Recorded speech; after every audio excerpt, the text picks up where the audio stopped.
الفيديو اللي فات اتكلمنا عن يوتيوبرز دمروا مسيرتهم بايديهم، يعني هم السبب ان الناس تنساهم ومحدش يبقى مهتم بيه بسبب مشاكل عملوها وبسبب طريقه تفكيرهم. طب ليه في يوتيوبرز ما يعملوش اي حاجه ومسيرتهم برضه تتدمر على اليوتيوب؟ دول معظم اللي موجودين معانا في فيديو النهارده. انا ما كنتش ناوي اعمل جزء تاني يعني، بس انتوا اللي طلبتوا وانتوا اللي قاعدين تحايلوا. الصراحه انا الفيديو الاول نجح فقلت اعمل فيديو تاني، زي اي حاجه بتنجح في العالم فاست اند فيوريوس والكلام ده، انا نعمل منها جزء تاني لغايه اما نموت. المهم نبدا باول يوتيوبر معانا وهو نادر احمد. نادر احمد يوتيوبر كان بيعمل محتوى وورلد وايدلي حرفيا، يعني كان بيجيب مشاهدات من كل انحاء الوطن العربي، الناس كلها كانت عارفاه. راجل عنده ملايين المتابعين في كل حته والناس بتحبه، او بمعنى اصح الاطفال بتحبه. انا عارف ان انا اكبر نسبه عندي بتتابعني فوق ال 20 سنه. This is my biggest flex الصراحه، يعني انا اعتب عليكم الصراحه، يعني ازعل عليكم. نادر كان بيقدم محتوى زي شادو سرور بالظبط، اللي هو الام بقى والابن والخال والجد وشجره العيله دي، فاهم؟ بس فكر نادر اتغير مع الوقت وبقى فاهم الفانز بتوعه عاملين ازاي، يعني بقى فاهم ان هم لسه صغيرين ولسه بيروحوا المدرسه، فقال لك يعمل لهم قناه جيمنج تنجح فشخ، وقال لك يعمل لهم قناه احتياطيه وتنجح برضه.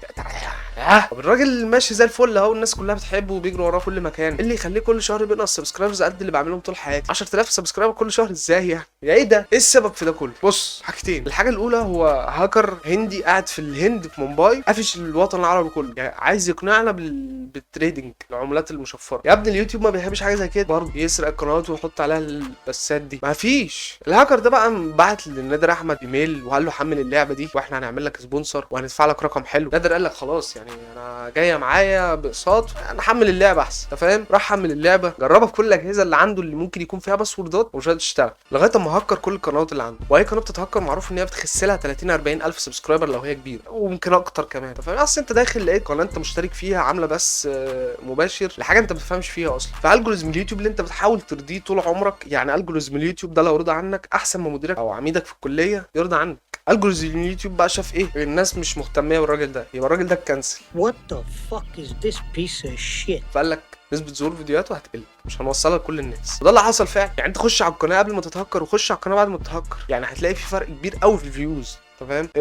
يعني يعني حاول ما تستخفش بالموضوع، لان انا حصل معايا نفس الموضوع ده. اتهكرت في بدايتي في اليوتيوب وانا كان عندي 4500 سبسكرايبر من سنتين تقريبا، قناه اتهكرت والهاكر الهندي ده حط عليها بورن، فاهم؟ استغفر الله العظيم. الناس بقى قالت احمد خلاص اتجنن وعقله خف وهيجيب فيوز، يعني هيجيب فيوز، فاهم؟ كده انا والله ما كان انا. المهم ان القناه اتقفلت وخلاص، وجيت فتحت قناه ثانيه الحمد لله وصلت ل 50 نفر، اصحابي وحبايبي والناس اللي اعرفهم. اتهكرت تاني برضه والله يا جدعان، ما بسبب، يعني عارف ان انا دارس علوم الحاسب وكل حاجه، هو بسبب اخوه الصغير اللي قاعد بره اللي اسمه مروان ده، يقعد يحمل لك سكنات ماينكرافت ومش عارف ايه وبتاع، ويجي يبص فجاه يلاقي الكمبيوتر اتهكر، فيروس فادي. المهم اللي زود الطين بله بعد ما الالجوريزم بتاع اليوتيوب فشخ نادر احمد، ان هو لما رجع بعد ما القناه اتهكرت بقى يقدم محتوى اسوأ من الاول، فاهم؟ اللي هو نفس المحتوى بالظبط.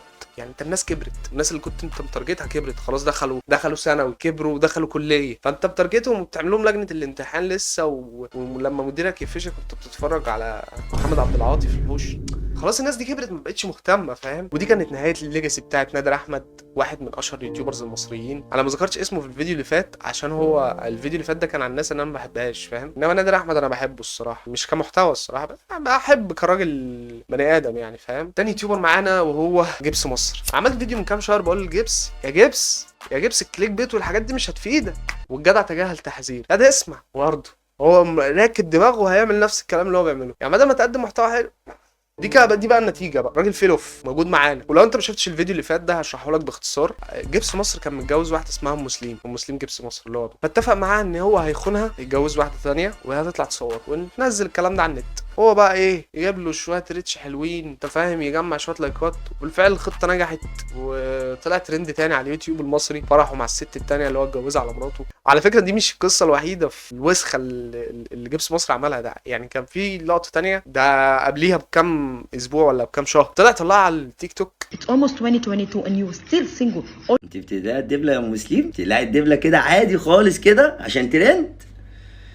انت طالع يا مسلم، روحي بقى انت بقى غوروا كلكم. يعني الشاهد على عقد الطلاق الجوريزم التيك توك، فهو مشاكله كتير وطول الوقت عمال يعمل حاجات ملهاش اي معنى، انت فاهم؟ مفيش حد مهتم انت متجوز ولا لا، يعني مفيش حد مهتم انت سبت مراتك ولا لا، انا مش مهتم، ما اعرفش في ناس تانية مهتمه ولا لا، واعتقد الناس اللي بتتفرج مش مهتمه، وده النتيجه ان هو اتنسى ومبقاش ينزل فيديوهات كويسه والارقام بتاعته زي الزفت. وانا شايف ان هو اكرم له ان هو يقفل القناه دي ويشتغل بتاع شاورما سوري مثلا، او يشتغل اوبر، يشتغل اي حاجه نظيفه، فاهم؟ يشتغل شغلانه محترمه بعرق جبين، انت فاهم؟ تالت يوتيوبر معانا بقى وهو الهلالي شو. الهلالي شو بيعمل مقالب في الناس عشان يختبروا هم بني ادمين ولا كلاب بلدي موجوده في اي منطقه عشوائيه عادي. يعني انا قطع سماعه بنتي في الشارع وقطعها ايربودز برو، انا مش فاهم ليه ما تديها ايربودز عادي من غير ما تقطع لها السماعه الثانيه اللي ممكن تكون اغلى من الايربودز. هو لازم يذلهم الاول، فاهم؟ ما يديهم اي حاجه. ولا ابن عاق يضرب امه في الشارع، تجربه اجتماعيه.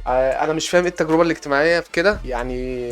ما كلنا عارفين ان احنا لما بنشوف حد بيضرب امه في الشارع بندخل نكمل عليها معاه، طبيعي جدا يعني. انا عن نفسي بقى كنت بعمل كده، كل ما اشوف حد بيضرب امه في الشارع بدخل عاجنهم هم اللي تشموا بس بقى الهلالي شو بقى قال لك لا، ده ما ينفعش، ده غلط. ولا مثلا فيديو اعطيت ايفون لكل بنت تربط لي الجزمه لانني عاجز. بص، هو اقول ان انت عندك ميول ساديه، طب عايز الناس تتعذب وتعاني، عشان بصراحه اللي انت بتعمله ده لا، انت كده سادس الصراحه. بعدين لو هي هتطلب ان انا اربط رباط جزمه واحد بيشرب سجاير كليوباترا وعاجز، لا انا اكرم لي انت الكعب احسن، فاهم؟ دقلك في الشارع احسن من ان انت ايه اربط لك القرف ده. بس الصراحه يعني لو كانت تمن ايفون 13 برو ماكس يعني افكر بالموضوع. بس الحقيقه ان الهلال شو ما بيطلعش جنيه من جيبه حرفيا. الراجل بيديلهم الفلوس ويلف من الناحيه الثانيه ياخد الفلوس تاني، فاهم؟ انا كنت عامل مقابله مع شبيه نيمار الغلابه من سنه، وكان بيحكي لي يعني عن الموضوع ده. الهلال شو انا عارف الحوار اللي بلال حصل. شو من اوحش الشخصيات اللي ممكن تقابلها والله في حياتك، يعني حد يكون محبة الناس ليه ان هو بيعمل خير وان هو بيساعد الناس ومش عارف ايفون على مش عارف بيعمل، الله اعلم هو بيعمل ايه بره. انا هتكلم عن اليوم اللي انا كنت معاه فيه، كان متفق معانا هتعملوا كذا كذا وهتاخدوا 100 جنيه وترجعوا الحاجة تاني، يا اما الحاجة فاضية. يعني البلاي ستيشن اللي انا كسبته كان فاضي، العلبة انا عارف فاضية. ده غير الحاجات الخير اللي بيعملها كلها فيك. يعني مثلا كان بيجيب شحات ويقول لك انا اشتريت له قصر كبير، هو خد الشحات وراه شقه سكنيه من اللي بيبقى فيها جن وعفاريت بتأجر في اليوم بجنيه ونص، وقعد يفليكس عليه بيها بقى، اللي هو اكيد هو عمل حاجه زي كده. بص قال له شايف الشقه دي المزبله دي انت مش هتعرف تقعد فيها، اكيد عمل حاجه زي كده. انا ما مستغربهاش على الهلالي شو الصراحه. بس للاسف الشحات ما كانش شحات، هو كان بيد اكتور، كان راجل دفع له فلوس عشان يطلع معاه في الفيديو فيك. بالفيوز اللي هو بيجيبها دي ممكن يطلع له ايفون كل اسبوعين ثلاثه، يعمل فيديو بقى بجد. بس هو ده كان السبب ان الهلال شو كانسل. مش عارف هو اصلا ازاي طلع، يعني مش فاهم مين اللي اقتنع بيه في الاول وبعد كده كانسل. هو كان بادئ كده انتهى كده، سبحان الله والله. اليوتيوب ده حاجه غريبه قوي. واخر يوتيوبر معانا وهو شيكو افندي، انتوا قعدتوا تطلبوه كتير في الفيديو اللي فات. شيكو افندي ده ما كانش لوحده، كان معاه صاحبه، اتنين صحابه تانيين. الاتنين دول كانوا بيطلعوا مع بعض يعملوا فيديوهات كانت لحد ما دمها خفيف. لو انت واحد لسه في ابتدائي زي كنت بتفرج عليهم في ابتدائي، الشابين دول كانوا بيعملوا معاه كل الفيديوهات. فجاه انفصلوا عن بعض وحصل بينهم مشاكل انا مش عارفها. يعني انا قعدت ادور في كل الاماكن الموثوقه، ويكيبيديا وكل حته، مفيش حاجه توثق الحاجه زي دي. فمش صراحه مش هقعد اهبد واقول هم انفصلوا ليه، بس الخلاصه ان الناس ما بقتش يعني كانت بتسال عليهم كتير بقى في الواد، فين الواد التاني، فين صحابك يا عم، فين مش عارف ايه. فابتدت الفيديوهات برضو ايه تفضل بنفس النمط، انت فاهم، نفس الفكره، وناس جديده طالعه ودمها تقيل. واحده واحده خلاص مبقاش حد مهتم. نفس اللي حصل مع نادر احمد، فضل مكمل في محتوى الاطفال لغايه ما الاطفال دول كبروا. ده غير برضو ان هو اليوتيوب فيه اخره كده طريقين، انت فاهم؟ طريق يا اما انت تمشي ورا الفلوس اللي هتجيلك من اليوتيوب وخلاص هتاخد الفلوس دي وتركنها، يا اما انت تكمل عشان انت بتحب اليوتيوب. فهو غالبا شبع، مش عايز حاجه تاني، انت فاهم؟ وفي الاخر عايز اقول كلمتين، ما تجيش على اي طفل. يعني الاطفال دول اخطر بني ادمين في الكوكب. انا لسه بحكي لك مروان اخو الصغير عمل ايه في الماينكرافت بتاعته، وعمل ايه في الجهاز. وغير كده انا من كام يوم ماشي في الشارع الاقي عيل صغير بيهدفني بالطوبه، انت فاهم؟ هروح اضربه، هبقى اضرب عيل صغير وقليل الادب، هروح اقعد الف ادور على ابوه عشان هدفني بطوبه. طب انا هقعد ساعه ولا حاجه على الحوار ده، همشي العيال الصغيره هتستهفاني اكتر وهيحدفوا طوبه اكتر. فالموضوع انا في موقف لا احرج عليه تماما. موضوع زباله قوي. الاطفال دول اخطر فئه بشريه موجوده على الاطلاق، انا بخاف منهم. مش كده هتمسك عيل منهم فهيفرد جسمه عليك بقى، اللي هو يا ابني انت قد كده، انت قد كده وعايز تضربني، وواثقين في نفسهم قوي ان هم هيجيبوك الارض. الواد ده تضربه ولا تعلمه ازاي ولا تعمل معاه ايه؟ مفيش. انت اهم حاجه لو عيل ضربك صغير اعمل نفسك ماشي، او اطلع اجري اهرب من المكان زي ما انا بعمل كل مره. وبس اخر فيديو في السنه. اتمنى يعني السنه اللي فاتت دي كانت طويله قوي، واتمنى السنه الجديده يكون فيها فيديوهات اكتر وحاجات حلوه اكتر، تكون كويسه على الناس كلها. اللي بيحصل ده ينتهي في فلسطين. الواحد كان والله ممكن ينهي السنه ويبقى مبسوط اكتر، بس يعني الحمد لله، وباذن الله اللي جاي احسن. السنين الجايه يعني اعتقد ان هي هتبقى احسن بكتير. ويا رب الماسونيه ما تفكر في مشروع المليار الذهبي ده، عشان انا بصراحه لسه ما وصلتش ان انا ابقى وسطيهم. فلما اوصل ماشي فكروا واحد كلام، انما دلوقتي لا. وبس كده، يا رب يكون الفيديو عجبكم. ما تنساش تعملي فولو على الانستجرام، وعايز تعمل سبسكرايب للقناه التانيه اعمل براحتك. اتس يور تشويس. عايز تعمل الحاجات دي اعملها، مش عايز انا نبهتك. سلام.